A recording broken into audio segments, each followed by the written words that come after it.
اور اللہ سبحانہ و تعالیٰ صبح قیامت تک غازہ کے فلسطینیوں کو اللہ وہاں پر آباد اور شاداب رکھے۔ پروردگار جب تک حضرت عیسیٰ کا تو نزول نہیں کرتا اس وقت تک فلسطینیوں کو آباد رکھ۔ مگر مجھے یقین ہے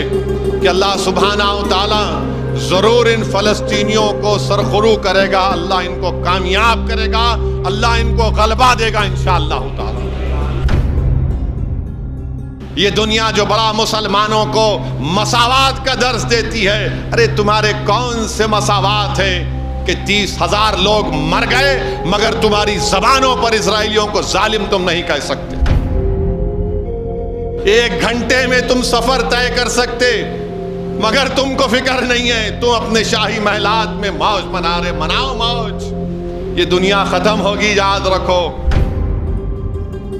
اور سلام کرتا ہوں سرزمین حیدرآباد پر، اور خاص طور سے حیدرآباد کے اس علاقے کے ان تمام مساجد کے ذمہ داروں کو جو ہر نماز میں، جو تراویح کی نماز کے بعد جو دعا ہوتی ہے، تہجد کی جو اجتماعی نمازیں ہو رہی ہیں،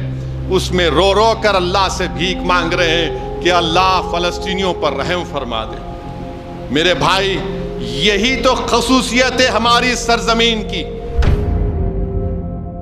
کوئی دن میرے پاس نہیں جاتا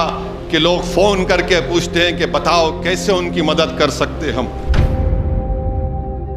آج ہم جو کچھ دیکھ رہے ہیں غازہ میں، فلسطین میں جو کچھ ہو رہا ہے کہ 30,000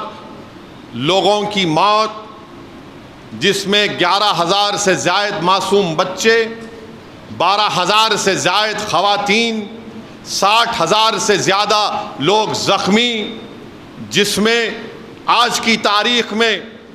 25-30 ہزار کے قریب ہماری بیٹیاں، ہماری بہنیں حاملہ ہیں، جن کے پاس کوئی ڈاکٹر اسپتال نہیں ہے۔ ہم دیکھ رہے ہیں کہ غازہ کی سرزمین پر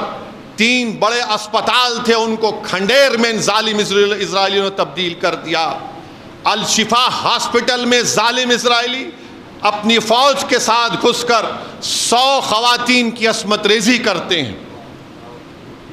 اسپتالوں کو برباد کرتے ہیں۔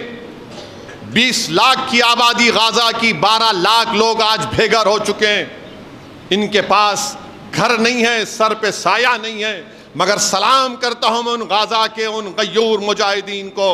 ان کی ماں اور بہنیں اپنی مائیں پکار پکار کر کہہ رہی ہیں کہ میں نے اپنے بیٹے کو کھویا، اپنے باپ کو کھویا، اپنے شوہر کو کھویا، میں نے اپنے خاندان کے 25 لوگوں کو کھویا، مگر وہ ہماری ماں پکار کر کہتی ہے حسبنا اللہ و نعم الوکیل،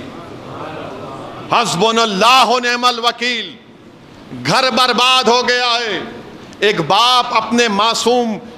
بیٹے کی لاش کو اٹھائے ہوئے 5 سال کی اور پکار کر کر اللہ میرے بیٹے کی شہادت کو قبول فرما لے۔ کفن میں لپٹی ہوئی لاش ایک ماں اٹھا کر اپنی بیٹی کی لے کے جا رہی ہے اور کہہ رہی کہ اللہ ہم تجھ سے نا امید نہیں ہے، اللہ ہم تجھ سے نا امید نہیں ہے۔ میرے عزیز دوستوں اور بزرگوں، یہ لوگ، یہ طاقتیں ہم کو ڈرانا چاہتی ہیں، مگر مجھے یقین ہے کہ اللہ سبحانہ و تعالیٰ ضرور ان فلسطینیوں کو سرخرو کرے گا، اللہ ان کو کامیاب کرے گا، اللہ ان کو غلبہ دے گا انشاءاللہ تعالیٰ۔ جو دنیا آج بحری ہو چکی ہے، جو دنیا آج بحری ہو چکی ہے، ان کی تکالیف کو نہیں سن رہی ہے۔ معصوم بچے بھوک سے مر رہے ہیں، جو بچے زندہ ہیں فاقہ کشی سے مر رہے ہیں،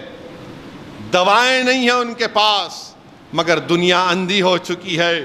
دنیا بحری ہو چکی ہے۔ یہ دنیا جو بڑا درس دیتی ہے مسلمانوں کو کہ اپنی بچیوں کو پڑھاؤ، یہ دنیا جو بڑا پکار پکار کر کہتی ہے کہ تمہارا حجاب، تمہارا برقع تمہاری ترقی میں حائل ہو رہا ہے، یہ دنیا جو بڑا مسلمانوں کو مساوات کا درس دیتی ہے، ارے تمہارے کون سے مساوات ہیں کہ 30,000 لوگ مر گئے مگر تمہاری زبانوں پر اسرائیلیوں کو ظالم تم نہیں کہہ سکتے۔ یہ کون سی تمہارے مساوات ہیں، کون سا تمہارا ترقی یافتہ پن ہے کہ بچے بھوکے مر رہے ہیں، 11,000 بچے مر گئے مگر تمہاری زبانوں پر ان بچوں کی تکالیف کا ذکر نہیں ہوتا۔ مگر یاد رکھو تاریخ گواہ ہے کہ اللہ ضرور انصاف کرے گا انشاءاللہ تعالی۔ لوگ پوچھتے ہیں، ہم فخر کرتے ہیں کہ بھائی ان کے پاس سونے کے پہاڑ ہیں، ان کی زمین کے نیچے تیل ہے، پیسے اربوں دولت ہے، مگر کیا فائدہ اس تیل کا، اس سونے کے پہاڑوں کا جو ان 30,000 کو نہیں بچا سکے۔ 1 گھنٹے میں تم سفر طے کر سکتے، مگر تم کو فکر نہیں ہے، تم اپنے شاہی محلات میں موج منا رہے، مناؤ موج، یہ دنیا ختم ہوگی یاد رکھو۔ اور کسی ایک فلسطینی نے رو کر کہا کہ جو آج ہماری تائید میں بات نہیں کر رہے، ہم اپنی بات کو حشر کے میدان میں اللہ کے سامنے کریں گے، ہم اپنی بات کو اللہ کے سامنے حشر کے میدان میں کریں گے۔ تو تیار ہو جاؤ، جن کے پاس سونے کے پہاڑ ہیں، جن کی زمینوں میں تیل ہے، یہ اس دن تم کو کام نہیں آئے گا جب ایک باپ کھڑا ہو جائے گا اور کہے گا کہ پروردگار یہ معاملہ تھا، میری بیٹی کی عصمت ریزی کر دی گئی، میرے باپ کو مار کر جب میں قبرستان میں دفنایا تو میں دیکھتا ہوں کہ اسرائیلی فوج کے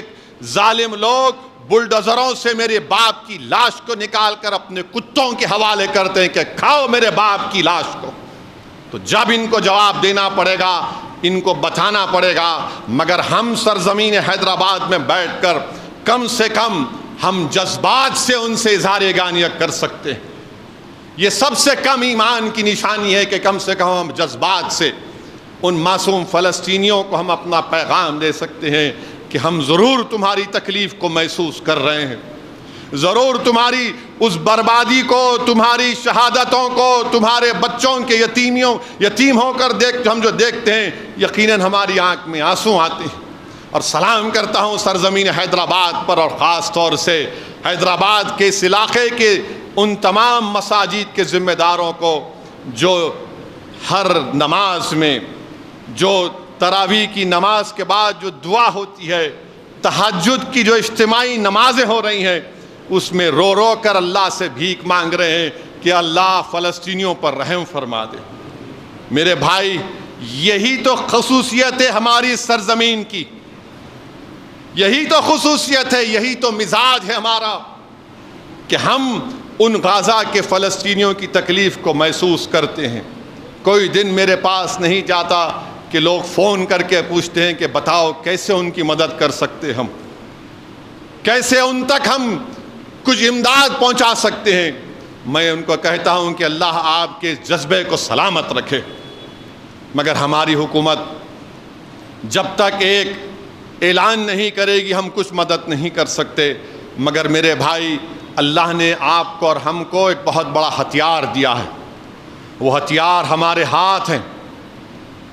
وہ ہتھیار ہمارے ہاتھ ہیں۔ ہم ہر نماز کے بعد، ہر ذکر کے بعد